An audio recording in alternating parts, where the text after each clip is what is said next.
today. It's been a treat planning this event. I've learned so much and been so inspired by our artists today. So I want to present to you Dr. and Master Sculptor Santiago Medina. Thank you very much. Thank you very much. I want to thank all of the staff of First National Bank of South Miami for having me here. Thank you very much, Farah, Natasha, and all of you. Please come closer. You can move in. I'm serious. We have space so you can see the lecture, and there are a few things that I'm going to be circulating. So the closer you are, the better it is for the presentation. Thank you so much for such a kind introduction. For me, it's a great pleasure to be here today, talking about when science meets art at the First National Bank of South Miami, here in their Coral Gables office.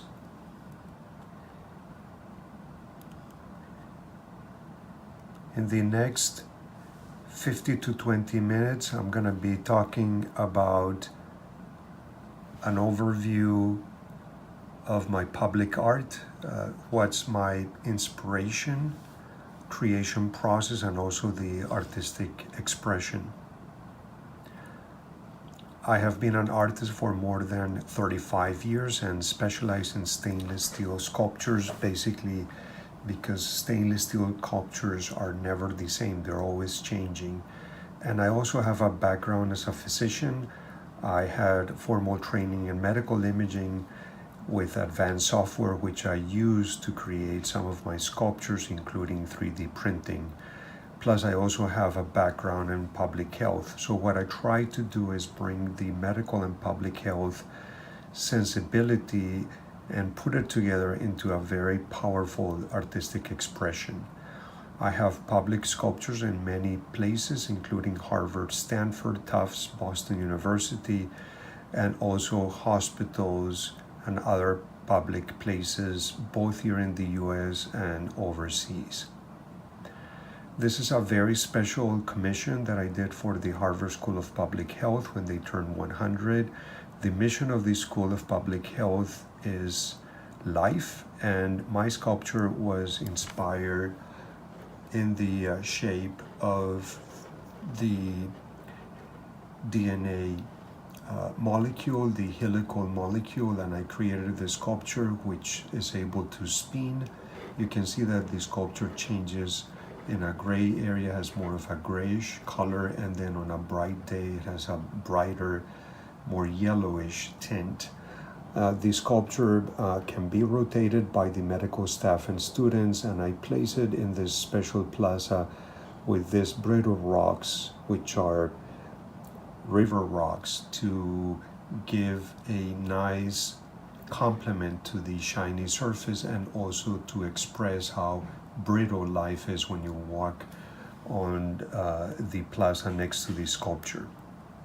Other projects that I have done is this one at Stanford that is known as Dreams. It's a highly reflective surface which is at the Stanford Children's Hospital and allows pediatric patients to interact with this beautiful sculpture, take selfies, and see funny faces in this sculpture as they dream about their own creativity.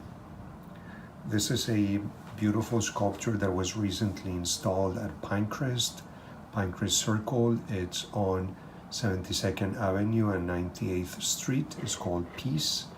And you can see here it has the shape of a dove.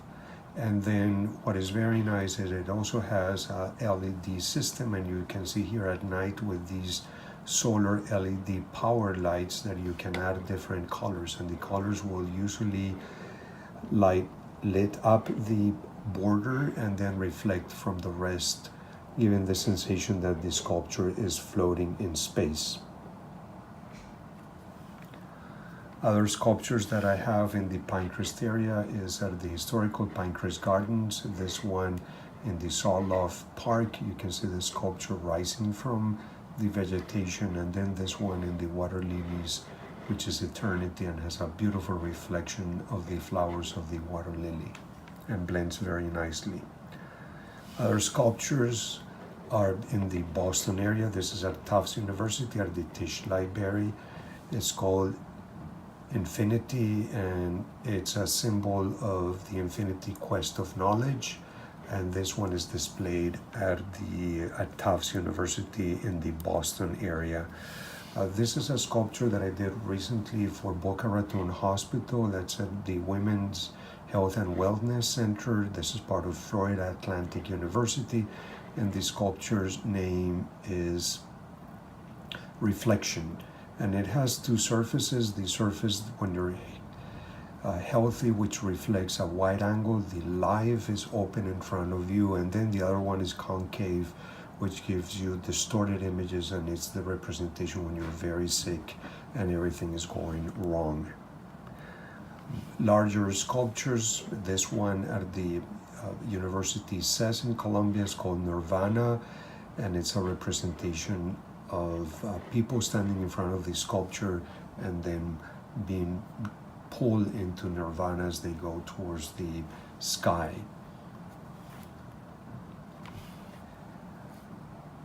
Then the question is, how do I bring the science of medical imaging and art?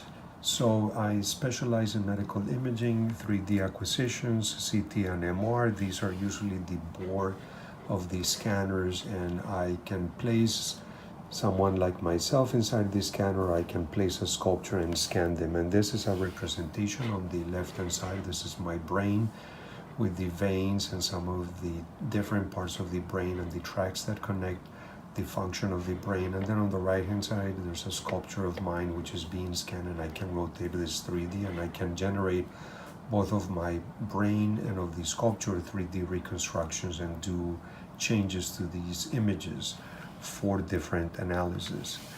And then it's not only that I can do this, but I can also analyze my brain, and this is the brain of a radiologist, and see which areas of the brain activate when I'm doing different visual tasks. And there's a lot of cross-fertilization between the brain of a radiologist and the brain of a sculptor or an architect, in which these areas of the brain, which are the occipital parietal areas, will lit up, and these are areas very important for 3D association and rendering. And you can see that the left hemisphere is the dominant one than the right one, but both are being activated. So the way the brain of a radiologist or a cardiologist works is very similar to the brain of an architect and a sculptor, and there's a lot of cross-fertilization. And I realized after I did my radiology training that I had become a better sculptor because of this additional 3D training that I had. I can also see in my brain the different tracks that connect the left and the right brain, and you can see the images are very artistic with color. So I tried to bring some of those artistic expressions, and that's where I got all of the ideas about the LED lights, which resemble these fibers as we see them crossing the brain. And I can also perform different tasks in my brain, like here when I'm doing a sculpture, and you can see here my hand coordination, sensory coordination being connected with other areas of the brain, which is the visual area, as I do different tasks of creating sculptures. So this allows me to put together the world of 3D brain imaging and how the brain works and how it associates these 3D reconstructions and how I can create different sculptures. So the question is, how do I build these models? Once I do the renditions and the drawings, then I usually will do styrofoam models. I have to do templates, cut the steel, weld it, polish, and then do special tinting. So once all of the high tech has been done, then you have to do everything by hand and try to create your visual idea into a sculpture. And here you can see the styrofoam of a sculpture that has been carved out with a large block of styrofoam similar to a sculpture being carved out of marble. And then we cover it with resin, and then we generate the different angles which we're using these templates, and these are the stainless steel sheaths which are being welded. So then they're welded together based on the model, and we're basically creating another sculpture next to this one to get an idea of how that model relates to the actual sculpture. And here you can see once the sculpture has been welded and polished, the final product, and it's exactly the same as the sculpture that we had on styrofoam that was generated through 3D imaging. And then we have here the final sculpture with the beautiful reflection on this house in Medellin, Colombia.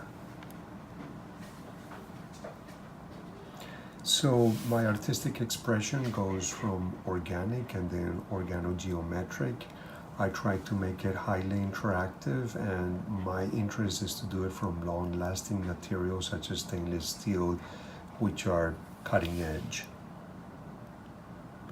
I also use unique colors for the stainless steel sculptures. I also try to combine them with very different elements, such as having stainless steel with rusted stainless steel, and then make it very interactive by using multimedia and LED light systems.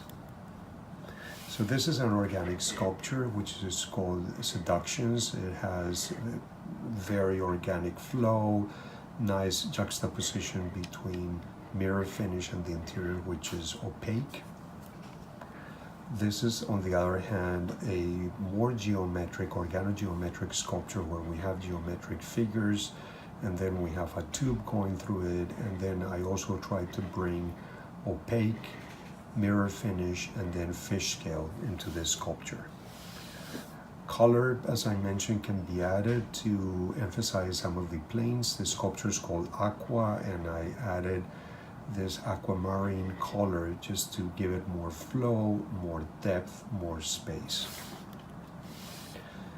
Some of these sculptures don't have a base like this one, so they're free in time and space, and then I go ahead and use a special tinting process in which the reflective mirror stainless steel is tinted, in this case red, and it gives a whole different dimension to this sculpture. This is a small version of Peace, which is the monumental one that I just showed before at Pinecrest, at the circle, which has the symbol of a dove.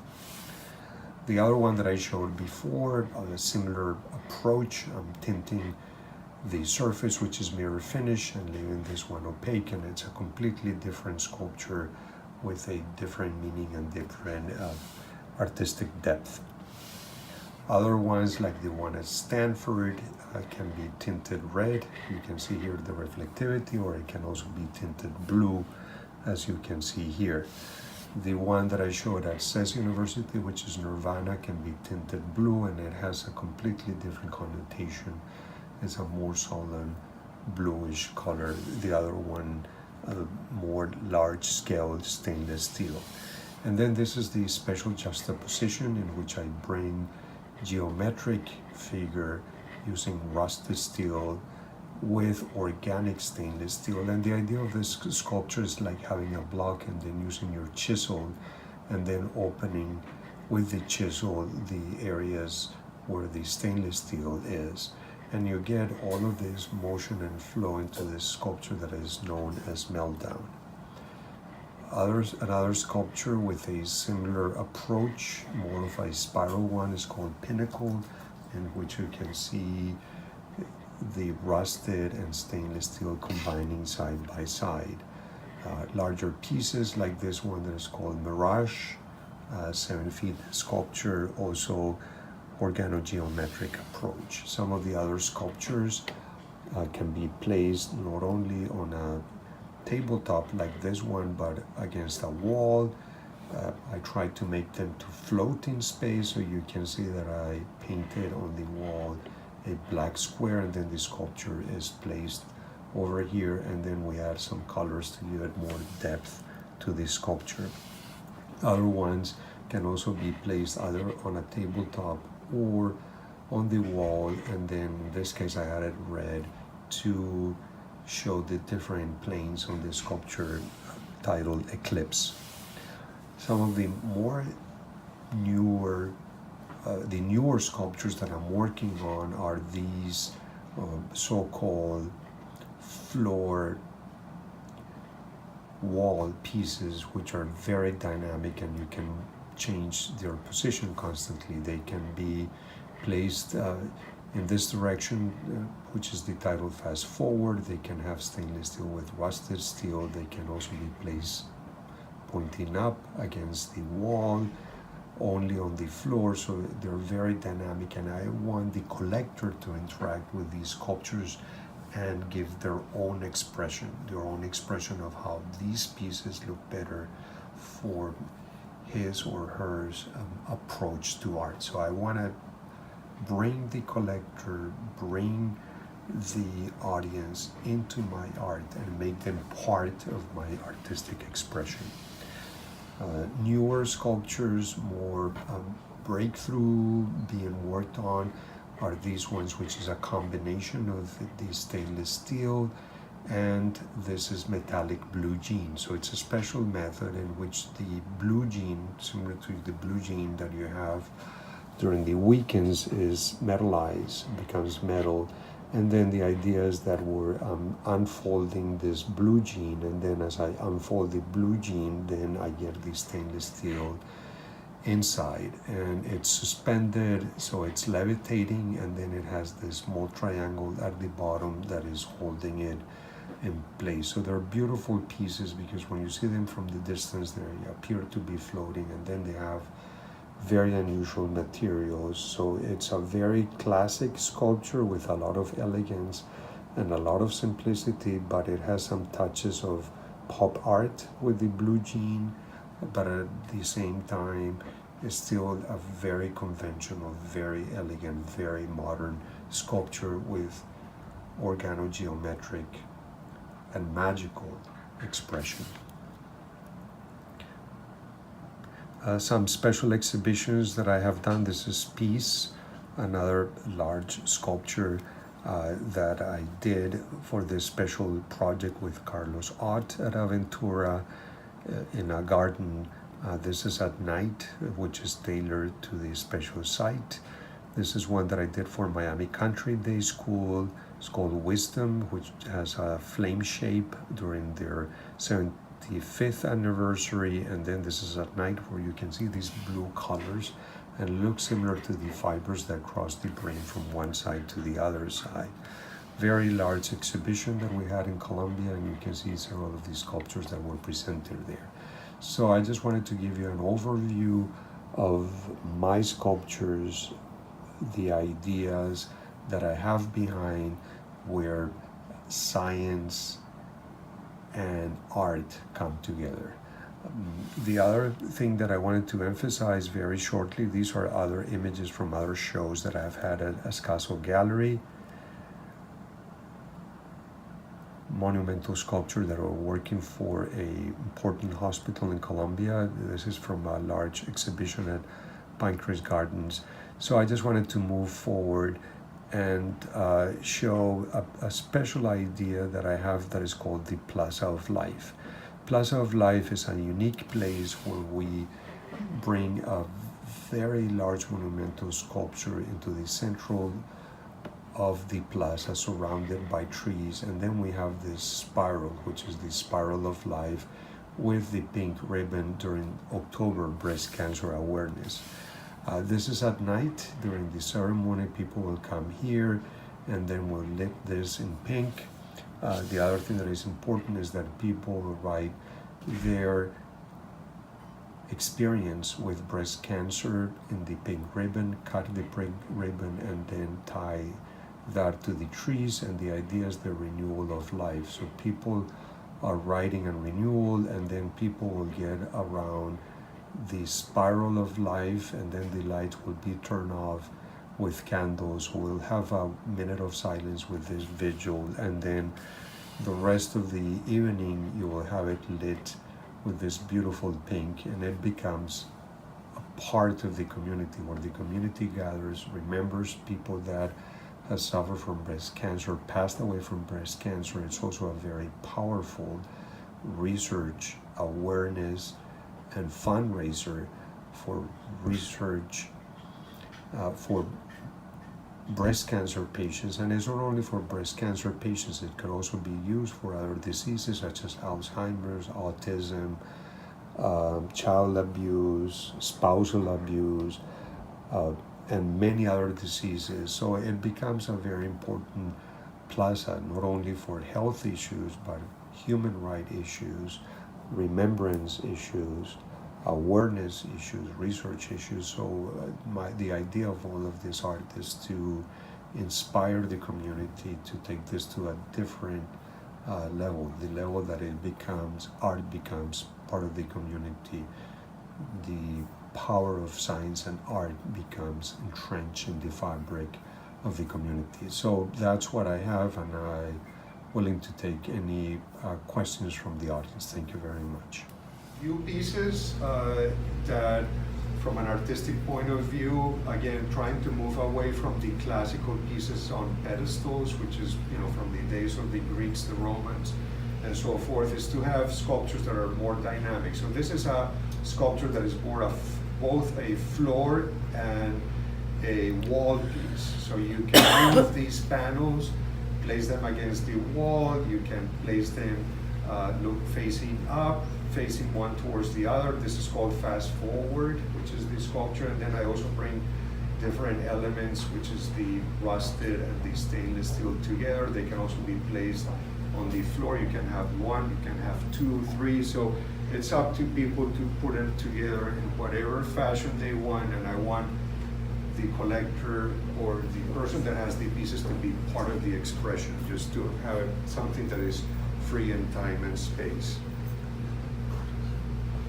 These are newer sculptures, which is trying to bring some different elements, very unique elements, which we see every day. This is metallic denim, blue jean. So I'm bringing some of the fabric that we use on our daily life, which is denim and blue jean, and then placing that with the metal, and then trying to have the denim and the stainless steel. So these pieces is like I'm wrapping a blue jean and looking inside the jean, and you have stainless steel.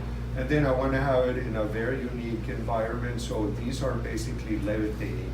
So I can hang them with nylon, and then they will be floating. And then in the lower part, you can see there's a small cone. And the idea is just to give this impression that the sculpture is levitating. So we're trying to make it very dynamic, the sculpture. And a lot of this inspiration is, again, is looking at the fibers of the brain that we see going, up and down. So we try to get these ideas of things floating in space that we see with medical imaging into the arena of art. So I just wanted to give you an overview of, some of these sculptures that I have. I don't want to dwell too much in just discussing a lot of the things. I just want to open it briefly for questions and answers, comments, and so forth. And then as you ask questions, I can show a few other pieces to represent your questions. I have a question. Yes. Do you have any sculptures that are not in that this material that we see? And I'm sorry, maybe I missed that part. Yeah. So, other than the metals. Right. So that's a very good question.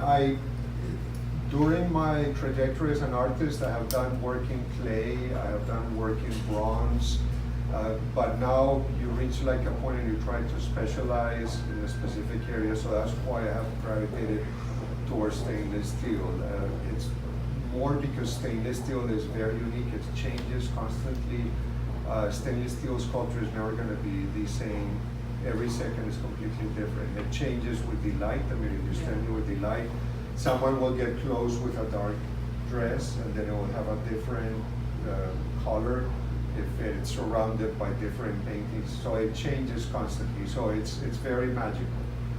Bronze pieces are amazing, marble pieces are amazing, but they do not change as much as stainless steel. And stainless steel is fairly new. It's a metal from the 20th century. And then it's also very durable. Bronze, what I tell people is, the melting point of bronze is about 1,000 degrees Celsius, so you throw a bronze piece into a volcano, it will melt. That's the melting point of bronze. Stainless steel is twice. You throw a stainless steel sculpture into a volcano, it will not melt. So it's a more laborious process to get the pieces, but the reflection and the magic that it has is very unique. When you began your career as an artist, which artist did you find inspiration? Where did you gravitate? Yeah, that's a great question. There's a lot of master artists. People that I really admire was Picasso, not just because it's Picasso, but because he was able to reinvent himself so many times. Once he reached a point where everyone was saying, "This is fantastic," then he was saying, "That's old. I'm just building something new." It's very difficult in the art world right now to break those models because you become basically a brand, and once you're a brand, it's very difficult to say, this brand, I'm just going to throw it away and then restart. But there are some artists that can still do it. Frank Stella right now is one of those artists that is amazing. He can basically reinvent himself. Frank Stella, I admire him. Picasso, I admire him. And on the sculpture world, obviously Brancusi, he's a master sculptor that was one of the first artists that basically brought us into abstract art and so forth. So those are the people that I admire. But there's a lot of artists. My favorite hobby, as my wife knows, is going to places and then just going to museums and galleries and taking thousands and thousands of pictures and then looking at what other artists are doing, getting ideas. The other thing that is great about working in sculpture versus being a painter is basically you and the canvas. So it's a very personal relationship. Sculpture is more group work because you come with this fantastic idea and then you're going to put it together. It's just too much work. It doesn't work. It's difficult, welding it. And then you work with a team. So you get a lot of criticism from some of the other people in your team. So you're open to that criticism. They will say, I think that looks better this way than this way. So it's a very interactive environment. Painting is more a solo endeavor. How long does it take you to create one of these larger sculptures? So usually the larger sculptures, it takes us about 4 to 6 months to do the sculpture. It's a very laborious process. You need to have a very dedicated team. And then over the years, each member of the team has specialized in certain areas. So we can all do everything from A to Z, but after a while we tend to specialize in, one in welding, one in polishing, and so forth. In the polishing process, after you weld, how long does that polishing process? How is the polishing process? So that's a great question. So as you can see, this is, very opaque. So we start with sandpaper. Mm-hmm. So we start with sandpaper 4060, which is the very rough one. And then we use a lot of 4060, then we go up to 240, 350, 1,000, 2,000, and then we continue going up higher levels. And then we use special polishing machines at the end, and then you can start getting that mirror finish. Very nice. So it's a lot of polishing just to make sure that the metal, shines, and it looks basically like a mirror. Plus, there's also a lot of welding in between, which you can see here. So you need to make sure that everything is very well polished so it becomes seamless. You don't see where the welding happens. So pieces like the ones that you can see here, where there's a curve, there's multiple pieces that are welded together. So a piece like the ones that you're seeing here, the smaller ones, can have between 18 and 25 different pieces that are welded together. Incredible. Thank you. Do you have a favorite piece that you've created? That's a good question. I mean, sculptures are like your babies, you know. It's like All parents have a favorite child. that's right. It's like your children, so you become very close to them. One of the things that is nice about sculpture versus being a painter is that when you paint something, there's only one original, per se. Sculptures are fairly similar, so when someone says, you know, I like this piece, it's a little bit easier just to say, you know, you can have this piece, but because I have a artist proof that is for me. So it's a little bit more easier. But I think one of the pieces that has been my favorite is the one that we did live, you know, for Harvard University, and it was more because of the whole process. You know, they started with the mission. They told us, you know, the mission is live, you know, now go ahead and start the process of bringing your art together with the mission. So I think it was a nice challenge, you know, working on that piece. But like anything else, you know, I do something and then there's something special about each sculpture.